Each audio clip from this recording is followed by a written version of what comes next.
business, social economy, sports, and documentaries. So catch all the updates on the happenings around the globe. Stay focused on The Fact Today, only on ATN.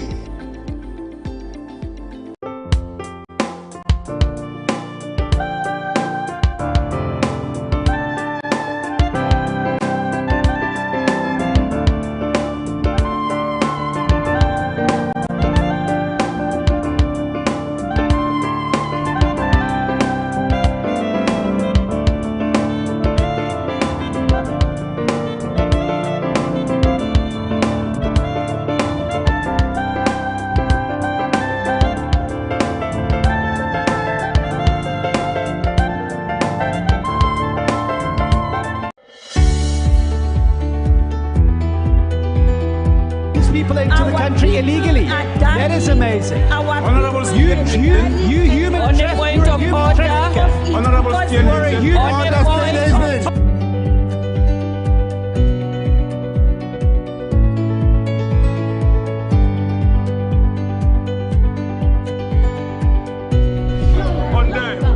they are not picking our calls. They made up their minds. So no agreement with the EU, but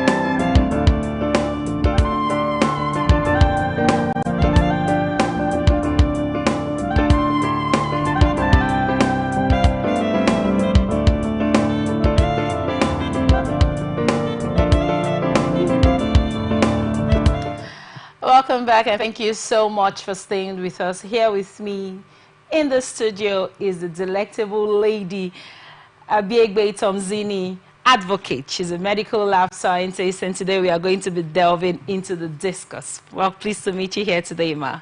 Thank you so much. Thank you so much for joining us. Now, let's go straight into it. In Lagos State, a female banker faces charges over 116 million naira theft. Police in Lagos State have arrested Ms. Sadiku Ruth Olubumi, a 39-year-old banker with Seed West Limited, over allegations of stealing 116 million naira from customers' accounts. Olubumi is accused of forging documents, including a letterhead purportedly bearing the signature of Ms. Adele Kan Funke of Toward Global Business Ventures to fraudulently withdraw 15 million naira. Police also alleged she diverted 101 million naira intended for deposits into her personal use. The fraud came to light after customers reported discrepancies to Seed West Limited, prompting an internal review and a police investigation led by Inspector Pius Ndigbe. Olubumi was subsequently arraigned before the Igbosere Magistrate Court, facing charges of obtaining money under false pretense, forgery, and stealing. The prosecution claims the offenses were committed between June and August 2024, while Olubumi worked as a cashier responsible for customers' deposits. Her actions reportedly violate Section 411, 365, 314, and 287 of the Lagos State Criminal Law 2015. Olubumi pleaded not guilty. Chief Magistrate B.A. Sonuga granted her bail at 2 million naira with two sureties, adjourning the case to 22nd January 2025. Until she meets her bail terms, she will remain in custody at Ikoyi Correctional Facility. Recently a news broke about, it was yesterday, or day before, I think, 2 days ago, about the fraudulent practices committed by the former central bank governor of building 735 duplexes for himself. What are your thoughts on, criminal thoughts of this nature, where people steal from their fellow compatriots for personal gain? Actually, I would say it's really, really appalling, in the sense that these are people that we trust with our monies. Hearing this kind of news happening from the bank, it's not the best. right. It's not the best. And when I read that story, what came into my mind is our value system. What are the things that we really value so much today? Right. Because when somebody is doing this kind of stealing inside a bank, you can, draw a lot of inferences from such an action. Exactly, because you now start to think, is it an isolated case, or this is all what's, this is the same actions taken in all of the banks? Beautiful. It is not an isolated case, because we've been hearing cases like this. We've been hearing cases like this. And I would say it is not a good one. Right. And then I can't fail to talk about our value system, the things that we value the most. Today, the things that we see in the society, a lot of people wanting to, belong. Oh, if you don't have money today, it's like you are not among. Without a care of whose horses are gone. That is it. So a lot of people are doing all sort of things Right. just to get to that point and say, oh, I have arrived. I have arrived. And then you want to show off wealth. This is stealing, for crying out loud. Do you think that is now as a result of society failing to question the source of people's income? Exactly. The glorification of wealth. We have done so much presently today, and it is not good for the society. I looked at a story, and I always remember an uncle of mine who was a customs officer. He retired back in the 80s. And he will tell us, every now and then when he sits us down, he will tell us how in his time, you just can't buy a car and then come to tell the father that, oh, I bought a car. They will ask you, because they know your salary. Right. How did you get that car? You are buying this, how did you get that money?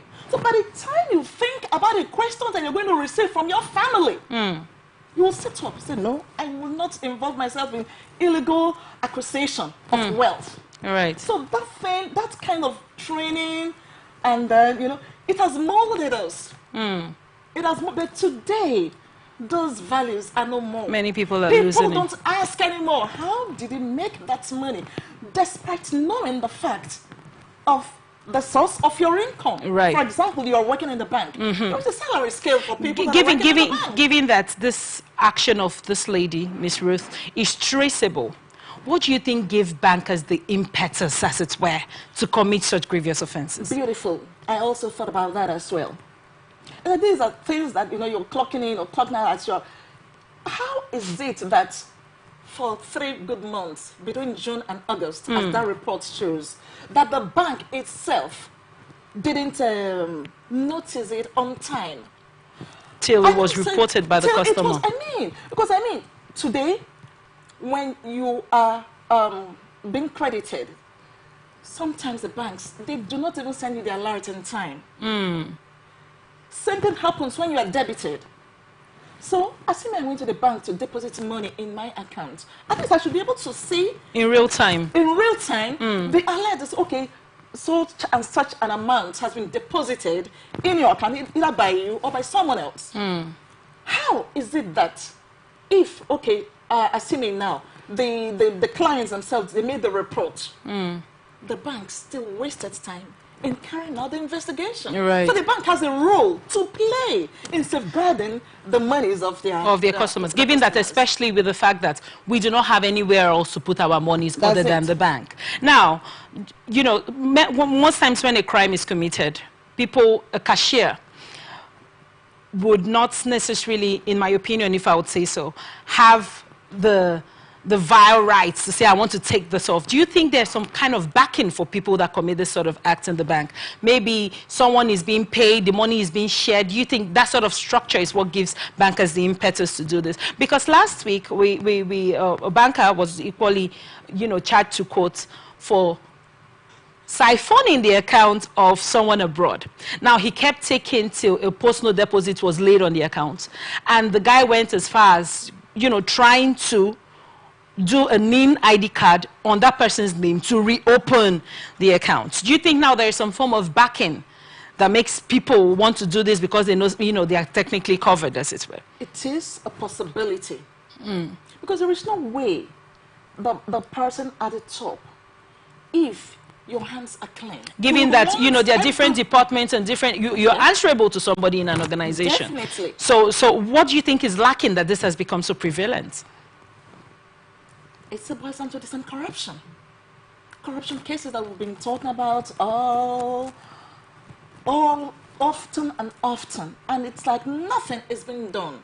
Because by the time you say you want to take it to the courts, you know what's happening in a judiciary system. In as much as they know that they have people that can cover them up, or cover they have the impetus to do anything they want to do. Do you think the locus is more laid about the Nigerian society, as is where people, we've read in the news, so many corrupt officials? Do you think it's because, if this so person can do it, I should be able to do it? Do you think that is the locus that funds that impetus I'm talking about? It is. I still agree with you. Yes, it is. It is. Because it wasn't like this. It has not always been like this. Right. But at a point in time, we derailed from how it used to be. Why did we derail? Like I said, people want to belong. Okay? They know where they meet themselves. So, by the time a crime is committed, and they meet in their inner caucus and they discuss about this thing, you see that cases that ought to be dealt with are just swept under the carpet.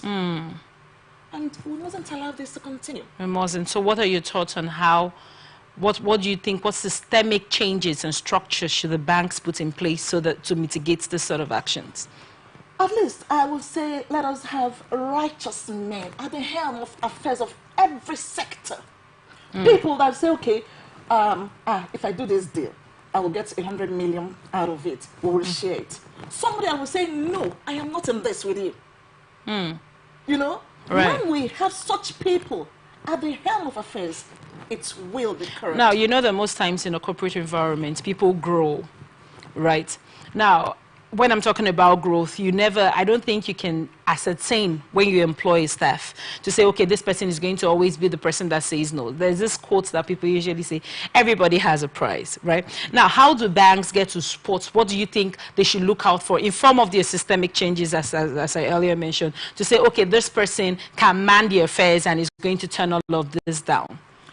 At least when you employ staff members, if it is on a yearly basis, also, you can do their appraisal. Okay.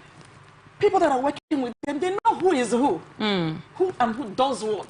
Because, say, a birds of a feather flock together. Yeah. They know themselves. Right. So when they know that there is such an appraisal at the end of a year, and a reward is given to, people, I'm sure that will help. Okay, for the fact that I did this and I was demoted, also I will not try it again. But it appears that there is really no punishment for erring staff. Right. So if they can introduce that, I think it will help. Do you think if the staffs get pre-informed on entry into the companies, into the banking system, to say, certain countries implement different laws. I don't know how this gets swept under the carpet in Nigeria, as it were, till this lady had to go and report. But what are the things do you think they can do as regards to, our judicial system, the amount of years they get to serve, the punishment they get for committing these crimes, in a way that it will act as a deter to people that are planning or intending to say, okay, when I get this banking job, I'm going to steal 116 million? I have thought about something like this, and I'm just like, I was discussing with some friends, and they were like, it's not as though we don't really have the laws in place. These laws are there. But the challenge that we're having is in implementation of these laws. Right. By the time this person has been caught, implement the laws. If it is a jail term, give the person the jail term. Right. Without an option of fine. By the time it's, my career has been, I've spoiled my career with my own hands. Like I said, other people will sit up. Right. But by the time someone has been caught, you will see good lawyers trying to protect that person because they are good at their job. Oh, just bring this, just bring this. I will cover up your tracks and nothing will happen, according to a lot of things that we have from different sectors. Nothing will happen. It shouldn't be so. Shouldn't be so. Thank you so much, Ms. Advocate, for that insight. We go straight to human rights. The Nigerian Association of Sex Workers has appealed to the authorities of law enforcement agencies to protect its members nationwide from harassment and abuse. NSWA made the appeal in a quote by its national coordinator, Amaka Enemo, made available to the news agency on Tuesday in Lagos. Enemo said that recent reports indicate a disturbing rise in physical assault, harassment and extortion of sex workers by both clients and law enforcement officials. She urged law enforcement agencies to recognize the humanity of sex workers and protect them from violence and abuse. Enemo said that sex workers were not criminals but individuals with rights who deserve the protection of security agencies. According to her, their absolute safety and well-being contribute to the overall health of communities and help to reduce the spread of sexually transmitted infections, including HIV. Despite the critical role that sex workers play in the economy and society, they continue to be subjected to systematic violence, discrimination, and stigmatization. This violence not only endangers the lives of sex workers, but also undermines their rights and dignity as human beings. We deserve to walk in safety and to live free from fear. It is time for our voices to be heard and for our rights to be respected, she said. The association's coordinator further urged law enforcement agencies to take prompt measures that would ensure their personnel carried out their duties professionally. She listed such measures to include comprehensive training for officials, creating safe reporting mechanisms, and holding personnel accountable for acts of violence or discrimination against sex workers. Others are launching public awareness campaigns to combat stigma and discrimination against sex workers, ensuring that perpetrators are prosecuted and that victims receive justice. And Emma further said that the association had resolved to advocate for the rights and safety of sex workers across the nation. She urged stakeholders, including government agencies, NGOs, and the public, to work with the association to fight the injustice and indignity meted out to its members. You see, so prostitution, sex workers, it is not a legal thing in Nigeria. It's actually illegal. What feigns this type of mindsets from Ms. Enemo? The demand for protection, the acts of it. The thought that sex workers should be bodyguarded in a country that says sex work and prostitution is illegal. What are your thoughts on this story? It's okay. I read the story with a mixed feeling, so to say. Because when they say the sex work is now a profession, I didn't know that it's a profession. I'm not going to condemn them. No, they're human beings. I'm not going to condemn them. But if they, like, they are afraid, according to the story that her report, they're afraid. Yeah, I know that there are a lot of things that could make them afraid. But the question that I asked myself is, if they have another option of going into another profession that might look more honorable, will they accept it? Will they accept it? That is mind-boggling. Assuming I'm talking to students in the secondary school, because very soon we're organizing a career day for my alma mater. And I ask them, okay, what would you like to be in future? And maybe one of these kids tell me that I want to be a sex worker when I grow up. I mean, how am I going to look at that kid?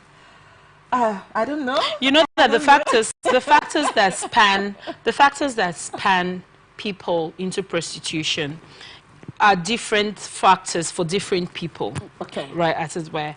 There is this really, really lovely book, God's Children of Broken Little Things. Now, what's made the lady Everybody had high hopes in her. Her family, her father said education is the way. She went on to study hard, went on to do all of the right things that she was meant to do. Now, her trajectory of her life changed when she was unable to get a job and she saw an opportunity to move abroad. Now, the abroad work was basically if you knew how to make hair. Now, this lady spent a year learning how to make hair, save for her degree, which, of course, every little thing in the house was very soon, you soon get a job from this, your degree. You know, just giving you a backstory to why some people probably go into these things. And she said, okay, I'm going to go to Italy and I'm going to start making hair. Now, on arrival, sorry, I made a mistake with the name of the book, on Black Sister Street, that's what it's called. Now, when she got to that country, she realized that there was a madam and it was prostitution. And you have to pay for all of the, you know, your trip, your visa, and all of that. Now, those people are subject to the disappointments. Firstly, was what drove her into prostitution. The fact that she could not come back to Nigeria empty-handed. The fact that she had looked for a job everywhere, despite her good certification from school. You know, all of these factors are factors that probably possibly pushed most of these people out there. So what are your thoughts as regards protecting them? Their rights. At the end of the day, they're still human beings, right? And this, the abuse they face, both from their customers, both from security agencies. How do you think the security agencies can come in and we as a people, as a society, can help these ones integrate into better living and change this profession? All right, now from that background story that you just gave, yeah, I have heard a lot of stories in that angle, how they are promised so much when they travel abroad, and then at the end of the day, they find themselves in this. Right, I'm drawing from that story because yes. over here in Nigeria, there's some of them that are educated, there's some of them that are currently in school. You know, there's some of them still trying to build themselves into more valuable people in the society. But in the meantime, survival is key. You would agree. So what are your thoughts as regards to them being in this trade? Do you think it's because we don't have enough job opportunities? Do you think it's because the society doesn't have a good integration process for people that are done with school as regards to job? We have the Youth Service Corps, but that doesn't necessarily integrate you into the system in real time. Very well. Yeah, we do not really have a good integration system. We don't have that. Then, as for the factors that driving some of them into this act, yeah, these things do happen. But I will just say, we still have a choice. Before I digress, coming to that protection, yes, for those ones that will work so hard, and then at the end of the day, they will say, Madam, they report to. No, they should be protected against such categories of people that would tend to traffickers. Yeah, oftentimes, you know that they do not necessarily have an apartment, some of them. Now, some of them are being housed by the madam. Some of them are being fed by the madam. So there is an expectation that the madam is the worker and she will expect some wages, right? There are certain countries that have legalized prostitution. Do you think it's something, because if it is legalized, you would agree with me that to some extent the security organizations or societies should be able to protect them? Because in many countries where it is legalized, you put your hands on a prostitute, it's a big deal. You're going to jail, you're being sent away, you're going to serve time. But over here in Nigeria, do you think they get the sort of treatment because it is not yet legalized? I think so. Because in Australia, prostitution is legalized. I think so. It is because it is not legalized. So a lot of people still treat them with this, you know. No. But it doesn't mean that their lives should be endangered. Because I still hear a lot of cases where it's talked about Yahoo boys using them for rituals. We've heard of such cases. So that really poses a lot of danger to these set of people, so to say. But I would still say you have the option of backing off. Backing off to what? Beautiful. Now, we have found ourselves in a country, it's not as though things are working for everyone. You know, I want to also point out something. You know that prostitution is a business. Sex work is a business. You offer a service and someone patronizes you for your service. Right. Now, when we look at the workers, do these laws of illegal, prostitution being illegal, it doesn't, I don't know how much it transcends to the people that, patronizes them, right? There won't be a business if they didn't have people patronizing their business. Yeah. Beautiful. What are your thoughts in that light? Well, this will not fall back on their business partners, so they say, which is the male food. Given that Nigeria is a very religious country, everybody has a belief. Nobody wants to be openly seen with a prostitute as well. What are your thoughts as regards, looking at it from a religious point of view, what are your thoughts as regards this act? Because if they don't have customers, they won't still be in existence. Beautiful. So when it comes to that, it is now on the male folk and the female folk. No, like you said earlier, if the men are not there, they are male prostitutes too. Oh, then it's like I'm not following. They are male prostitutes. All right, so whichever, if those that are patronizing are not there won't be any markets for them. Right. So automatically, that will crumble the business, so to say. So it is on those patronizing. They are the ones that are, putting embers on the fire. The choice of business to do, it's as an adult, you can pick the business to do, right? Do you think legalizing prostitution is going to help keep them safe? That might help keep them safe. But it's on those that are making the policies if they're going to allow that for Nigeria. Looking at a religious background I mentioned earlier on. So, right. Thank you so much for your contribution on that topic. We go real quick to the next story. Rosemary Oromoni, the mother of Sylvester Oromoni, the Darwin College student whose death in 2021 sparked national outrage, has passed away. Rosemary reportedly died in late November following complications from a blood pressure-related illness, according to family sources. Her death comes 7 months after a Lagos court ruled against the family's case. Sylvester Oromoni, age 12, died in November 2021 after allegations that he was bullied, beaten, and forced to ingest a chemical substance by 5 students of Darwin College. The school denied these claims, asserting that Sylvester sustained injuries while playing football. An autopsy commissioned by the family revealed that Sylvester died of acute lung injury due to chemical intoxication. However, a subsequent autopsy conducted by Lagos's Department of Public Prosecution, DPP, concluded that the boy died of natural causes. In April 2024, a Lagos magistrate court dismissed the case against the 5 accused students, citing findings from a coroner's inquest. Coroner Mikali Kadiri ruled that Sylvester's death resulted from sepsis caused by an infection of the lungs and kidneys stemming from an ankle injury. Rosemary's death marks another tragic chapter for the Oromi family in their quest for justice for their late son. This case was so sad when it happened. What are your thoughts on bullying in schools? A few weeks ago, a boy was beaten in one of the secondary schools. There were videos showing this boy being pummeled. What are your thoughts on bullying? To me, bullying is something that needs to...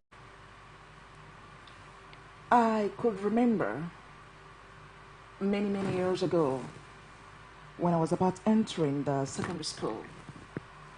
Back then I had an elder sibling who was in that same school, and whenever she comes home, she'll tell us, oh, senior this punished me, senior that, senior this, one story or the other. At a point, I was almost getting scared of going to that same secondary school. But along the line, before I was admitted in there was a new principal that was sent to the school, and she abolished all these punishments by the seniors, so to say. So on entering school, all you need to just be of good behavior, and you are free from any form of punishment. my classmates in that just one that I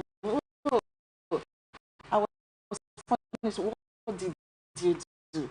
I say what they did. At least the level of punishment is like commensurate to what offense they committed. You know. So bullying is not acceptable. You don't know the strength of each kid, what they can withstand, and what they cannot. You don't know the one that they might just slap and the person falls and dies. You don't know. So everyone's just got to be very careful. But unfortunately, these things still do happen. Right. In our secondary schools. Now, how do you think, you know, with schools, right? What do you think they can do to reduce the rate of bullying? Having enough teachers that will put an eye on the students, what they do, what is acceptable, and then this is a situation where they know themselves. The senior students know themselves. They know the one that is wicked. They know the ones that is capable of doing what. They should not put those on some watch list to see how they handle the junior students. Sometimes it could even be peers of the same class. No, not all of them of the same age grade. Some are bigger than others, you know, and some will want to even bully themselves. It is not right. So the teachers, you know, beyond behavioral pattern of the students. Now, what do you think parents should teach their children to help them? You know, the role of parents need to come in, because children don't bully out of isolation, right? They don't just bully into a vacuum. They come from experiences and they become this sort of people. What methods do you think parents should use to, because someone's child is also the bully? Exactly. Now, I remember following up that story when it came up in 2021. Yes, in November. And there were some part of the stories, anyway, you know, they say it's not everything that you see on social media that is true. But to a large extent, some of them could be true. In the sense that this particular kid, there was a report that he found it difficult discussing with the parents. So it's like that relationship of being, you know, close to your parents. That if you are not close, don't ask them every now and then what is happening in their lives. They'll be withdrawn. Facing challenges, they might not easily open up to you. So I encourage parents to build a stronger tie between themselves and their children. Right. Let them open up to them. Just, in fact, sit this child down. Anything that happened in school today, as you're coming back, you tell me. You know, when the child realizes that you have this relationship, you'll be the first thing that is happening. All right. Because when the boy came back from school during one holidays, the boy just told the parents that I would like you to change my school. Did the parents take time to find out from this child? Why do you want to change your school? What is it that you are saying that you do not like? Right. So that if this boy had opened up, they have PTA meetings where they interact with the teachers and all that. They bring these things up. But it's like there was a little between the parent and the kid, probably due to the busy nature of parents today.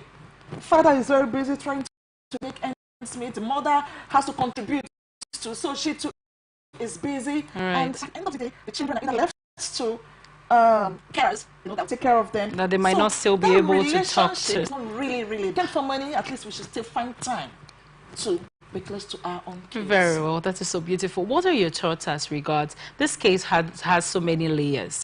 Now, it has the bullying layer. It has the part for parents, of course, that layer. Now, let's go into the next layer. What are your thoughts as regards our medical officers?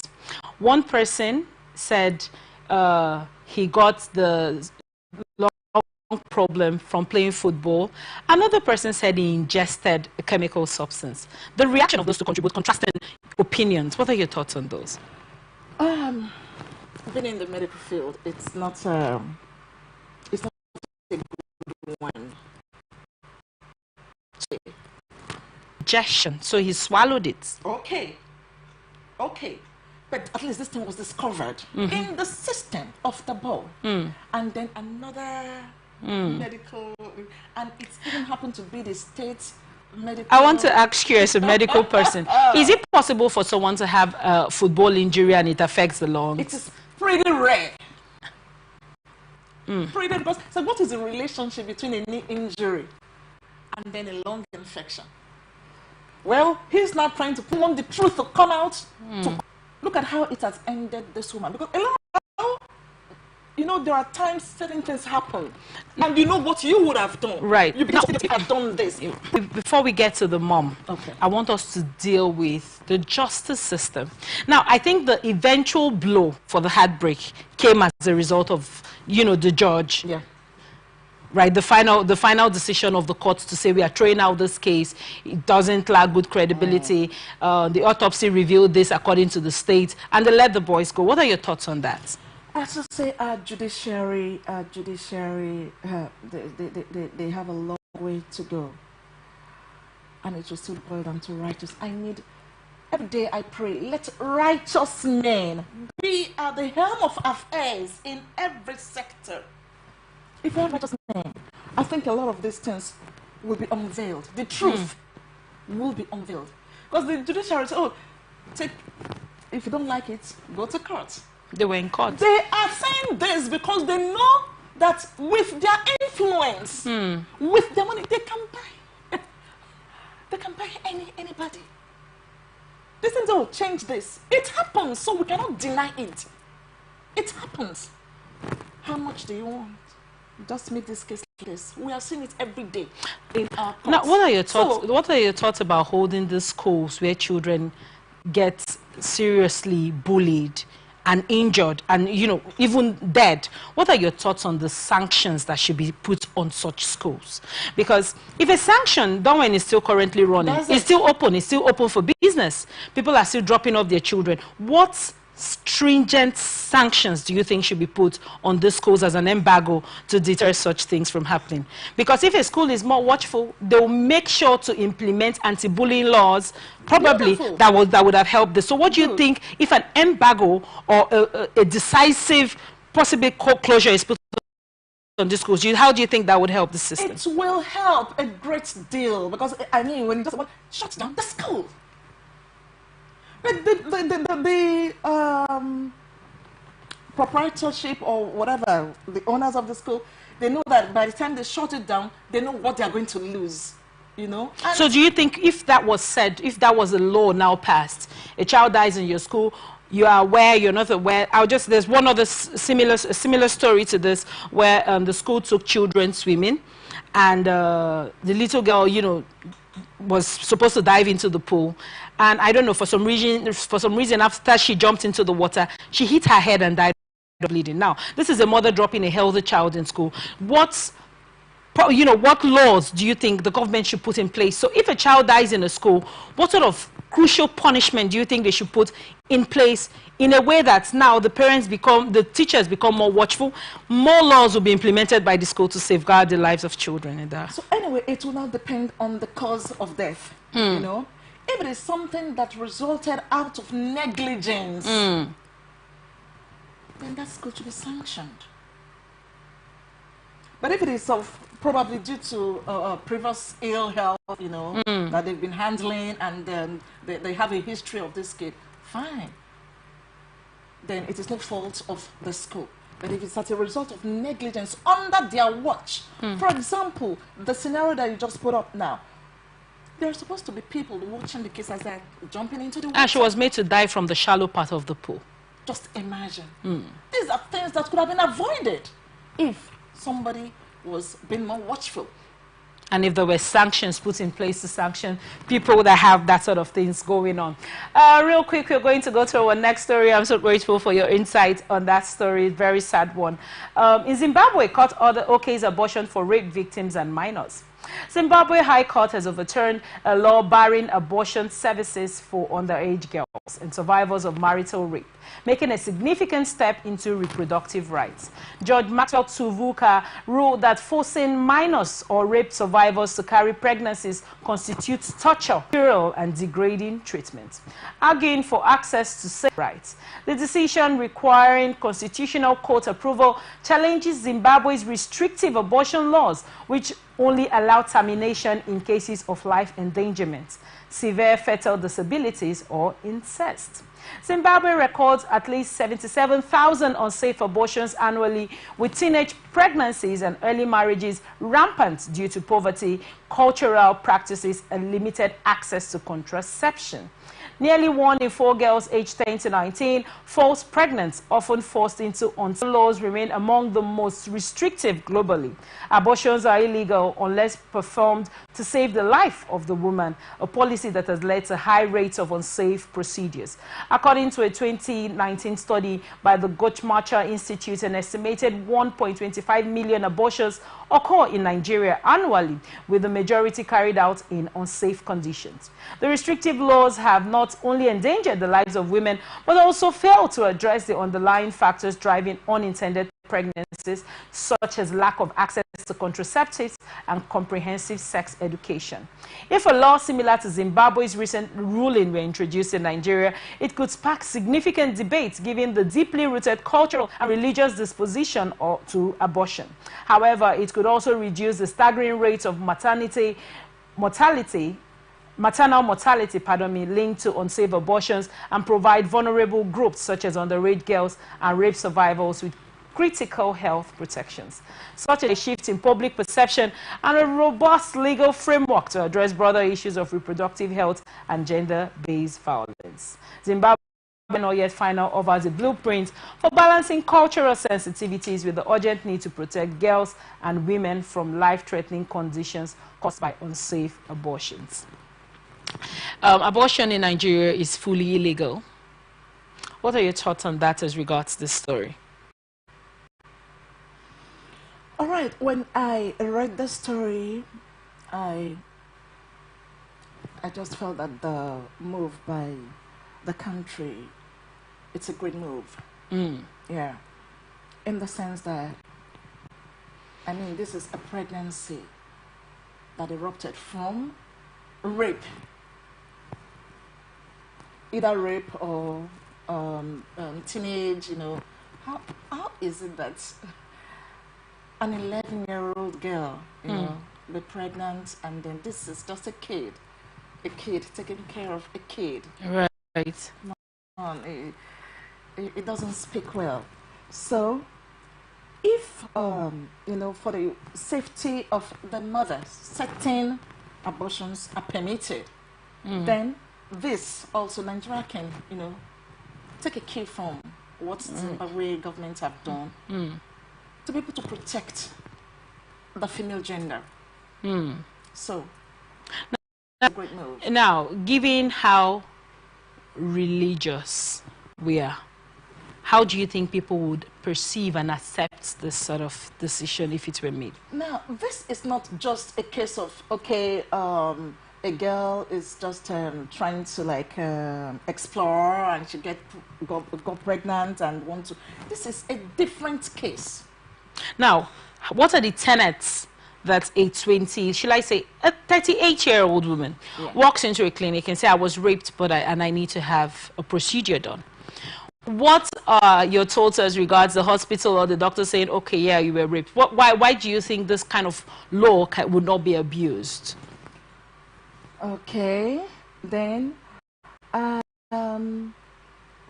issues of rape then should be immediately reported. But in this country, we have realized that a lot of rape cases go unreported. Why do you think that is? People just feel ashamed. Oh, how would they look at me? You know, the stigma. Oh, this one was raped. Oh, this, you know. So because of that, a lot of people tend to just back off. But for your own protection, it is important you report rape cases so that at least the male folk, by the time certain levels of punishment have been meted on the rapists, so to say, it will help in curbing the number of rape cases that we hear of. So, the country can look at it. You know that currently the cases of rape is high. We've had, I think all of last week, there were several reports as regards to minors being raped. And you would agree that right now puberty for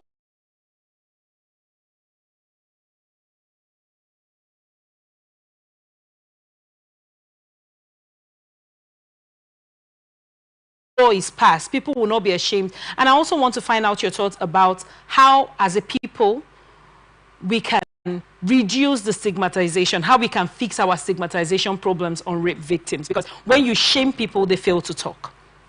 Beautiful. So we should encourage people to speak up.